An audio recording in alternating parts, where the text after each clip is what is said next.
Friends, मैं रेनू स्वागत करती हूँ आप सभी भावी अध्यापक एवं अध्यापिकाओं का आपके अपने channel target UP TET C TET में। दोस्तों, आज की इस क्लास में हम आपके डिलेट थर्ड सेमेस्टर के विज्ञान विषय के सोल्यूशन को लेकर के आए हैं। आपका पेपर कैसा हुआ था जरूर कमेंट करिएगा आप लोग। चलिए देख लेते हैं। सबसे पहले यहाँ पर हम बहुविकल्पी क्वेश्चन को मिलाएंगे। तो क्वेश्चन नंबर 1 है, गर्मियों में आपने देखा होगा कि मिट्टी के घड़े में रखा पानी ठंडा हो जाता है। घड़े में रखा पानी किस प्राकृतिक विधि के द्वारा ठंडा हो जाता है? संवहन, क्वथन, वाष्पन या चालन? तो राइट आंसर दोस्तों यहाँ पर है वाष्पन। क्वेश्चन नंबर 2 है, फलों को पकाने में प्रयुक्त होने वाली एसिटिलीन गैस का रासायनिक सूत्र क्या है? जो एसिटिलीन है इसका जो रासायनिक सूत्र होता है C2H2। कार्बन और कार्बन के बीच में ट्रिपल बॉन्ड होता है इसमें। ठीक है। इसके बाद क्वेश्चन नंबर 3 है, पत्तियों में पाया जाने वाला जो रत्न होता है वो कहाँ स्थित होता है? निचली सतह पर, डंठल पर, ऊपरी सतह पर या फिर पर्णाधार पर? राइट आंसर है निचली सतह पर। क्वेश्चन नंबर 4 है, पेचिस नामक एक आम आंत्र रोग के लिए उत्तरदायी सूक्ष्मजीव कौन सा है? तो पेचिस किस जीव के कारण होता है? एंट अमीबा हिस्टोलिटिका। ऑप्शन 3 यहाँ पर सही हो जाएगा। ठीक है। अब अगर ध्यान दोगे तो आप देखोगे कि इसके क्वेश्चन में ही इसका आंसर छिपा हुआ है, एमोबियोसिस। देखिए आप यहाँ पर अमीबा। इसके बाद क्वेश्चन नंबर 5 है, किसी वस्तु को जल में पूर्णतः डुबाने पर उस पर लगने वाला और वस्तु का भार बराबर हो जाए तो? किसी वस्तु को जल में पूर्णतः डुबाने पर उस पर लगने वाला और वस्तु का भार बराबर हो जाए तो वस्तु जल में डूब जाएगी, वस्तु सतह पर तैरेगी, वस्तु जल में कुछ डूबी हुई तैरेगी या वस्तु सतह के नीचे पूरी डूबी हुई तैरेगी। ठीक है। तो यहाँ पर राइट आंसर हो जाएगा ऑप्शन नंबर 2, वस्तु सतह पर तैरेगी। अगर लगाने वाला भार और उस वस्तु का भार बराबर हो जाता है तो वस्तु सतह पर तैरती है। इसके बाद यहाँ से हम अतलगुत्ती क्वेश्चंस को देखेंगे। क्वेश्चन नंबर 6 से, किन्हीं 2 कवकों के नाम लिखिए जिनका प्रयोग हम सब्जी के रूप में करते हैं। ठीक है। तो दोस्तों, सब्जी के रूप में हम मशरूम का प्रयोग करते हैं। मशरूम का प्रयोग हम मशरूम लिख सकते थे। इसके अलावा कुकुरमुत्ता। आगे देखते हैं। इसके बाद क्वेश्चन नंबर 7 है, संतृप्त और असंतृप्त हाइड्रोकार्बन से आप क्या समझते हैं? तो संतृप्त हाइड्रोकार्बन में कार्बन और कार्बन के बीच में सिंगल बॉन्ड होता है, जैसे कि मेथेन हुआ CH4, एथेन हुआ C2H4, C2H6। इसके अलावा जो असंतृप्त हाइड्रोकार्बन होते हैं ये इनमें कार्बन और कार्बन के बीच में डबल और ट्रिपल बॉन्ड पाया जाता है, जैसे कि एथिलीन और एसिटिलीन, C2H4 और C2H2। तो ये असंतृप्त हाइड्रोकार्बन होते हैं जिनमें कार्बन और कार्बन के बीच में डबल और ट्रिपल बॉन्ड होता है। इसके बाद क्वेश्चन नंबर 8 है, क्रांति कोण से क्या अभिप्राय है? क्रांति कोण से आप क्या समझते हैं? क्रांति कोण वह आपतन कोण होता है जो सघन माध्यम से विरल माध्यम में जाने पर 90 अंश का अपवर्तन कोण बनाता है। ठीक है। तो इस तरीके से याद रखिएगा, जब किरणें तरीके से विरल माध्यम में जाती हैं सघन माध्यम से तो हमें क्रांति कोण देखने को मिलता है। एक ऐसी स्थिति आती है। तो हमें इस तरीके से, अगर आपके पास समय रहा होगा, अगर आपने बना करके दिखाया होगा इस तरीके से, तो वो और अच्छे से एक तरीके से इंप्रेशन बना होगा। क्योंकि 1 नंबर का प्रश्न था तो अगर केवल आपने परिभाषा ही लिख दी होगी क्रांति कोण की तो भी आपको 1 नंबर मिलेगा। इसके बाद क्वेश्चन नंबर 9 है, जीवाणुओं से प्राप्त होने वाले किन्हीं 2 प्रतिजैविक या एंटीबायोटिक दवाओं के नाम लिखिए। तो दोस्तों, एंटीबायोटिक दवाओं में आप लिख सकते थे स्ट्रेप्टोमाइसिन और पेनिसिलिन, 2 आप लिख सकते थे। इसके बाद क्वेश्चन नंबर 10 है, खाने का सोडा और धावन सोडा का रासायनिक नाम और रासायनिक सूत्र क्या है? तो देखिए, जो खाने का सोडा होता है वो NaHCO3 उसका फॉर्मूला होता है, और जो धावन सोडा होता है वो Na2CO3। तो बस आपको यही सूत्र ही लिखना था।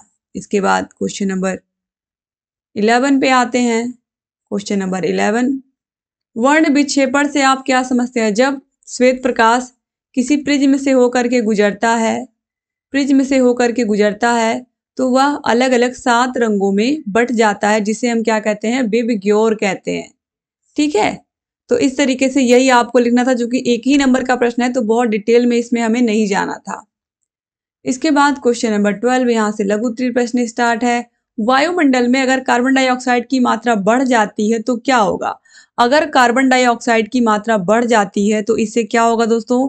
इससे ग्लोबल वार्मिंग की घटना होती है। एक तरीके से पृथ्वी का तापमान और बढ़ेगा, और बढ़ने से जो ग्लेशियर हैं एक तरीके से वो पिघलेंगे। जो ग्लेशियर पिघलेंगे तो समुद्र का जो सतह है वो और ऊपर आएगा, एक तरीके से जल, समुद्र का जल और ऊपर आएगा, इससे एक तरीके से बाढ़ का खतरा और बढ़ेगा।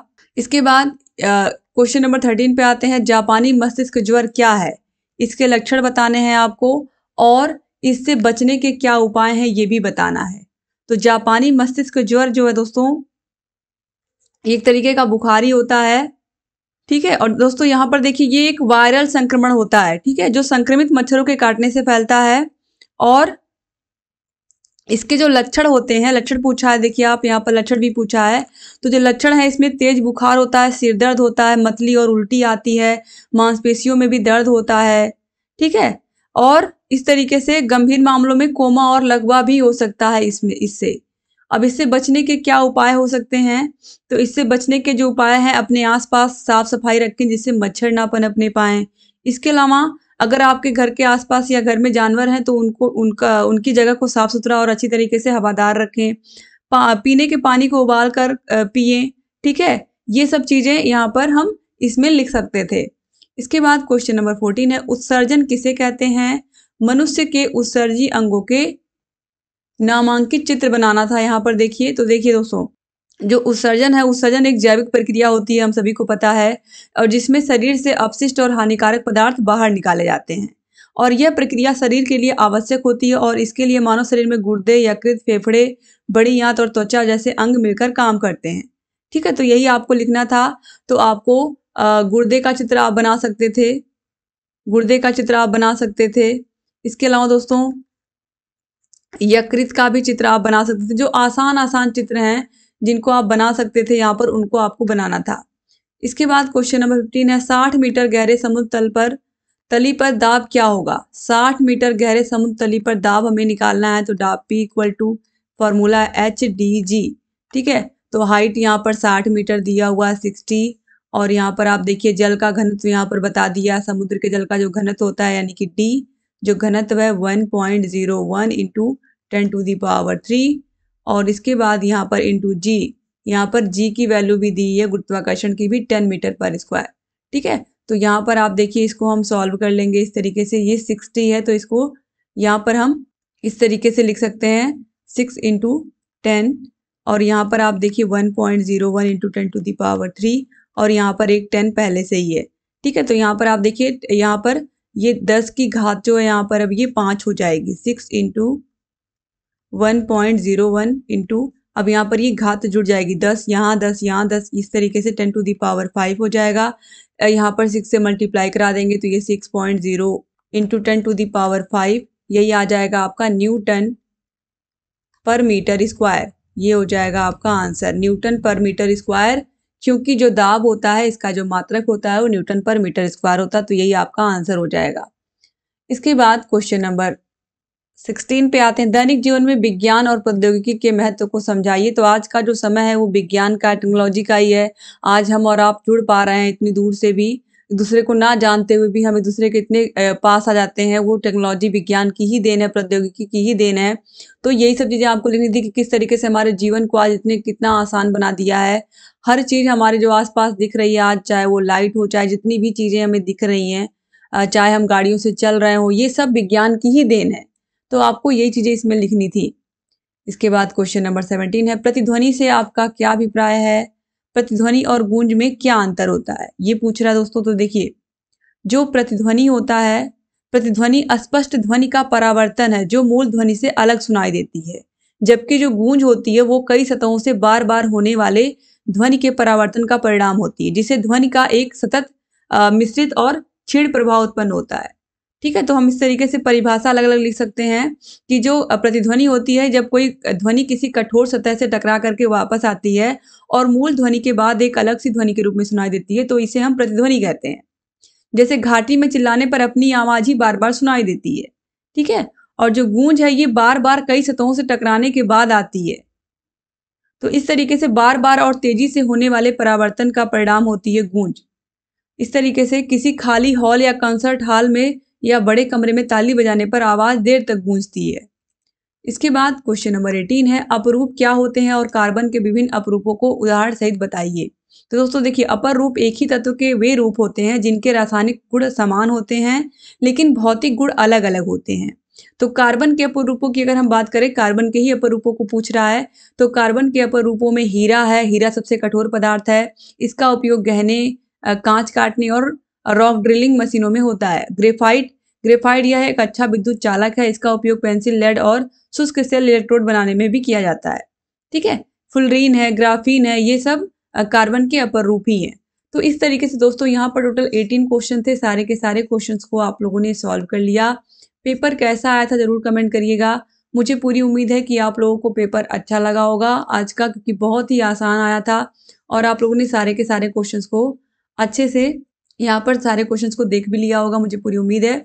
और आप सारे के सारे विषयों के सोल्यूशन को मिला सकते हैं। डिस्क्रिप्शन बॉक्स और कमेंट बॉक्स में आपको सारे विषयों की लिंक मिल जाएगी। सारे विषयों की सीरीज के प्रश्नों को पढ़ के जाइए दोस्तों, सीरीज के प्रश्नों की लिंक आपको मिल जाएगी। और आप हमारे ऐप अस्तित्व एकेडमी से यूपी टेट और सीटेट की तैयारी अच्छे से करिए, क्योंकि हम ऐप में आपको सारे विषयों को भी पढ़ा रहे हैं। तो आप यूपी टेट की तैयारी के लिए भी हमारे ऐप अस्तित्व एकेडमी ऐप से जुड़ जाइए। ये हमारा कॉन्टैक्ट नंबर है 7705 95 45 49। इस नंबर पर कॉन्टैक्ट करके कोई भी समस्या हो आप हमसे बता सकते हैं और हम आपको सही से गाइड भी करेंगे, चाहे आपके डीएलएड के एग्जाम्स हो या यूपी टेट या सीटेट हो, हम सभी में आपके साथ हैं। तो दोस्तों चैनल से बने रहिए और अगर अभी तक आपने हमारे channel target UP TET CTET को सब्सक्राइब नहीं किया है तो प्लीज़ सब्सक्राइब कर दीजिए। मिलते हैं अगली क्लास में, तब तक अपना ख्याल रखिएगा। जय हिंद दोस्तों।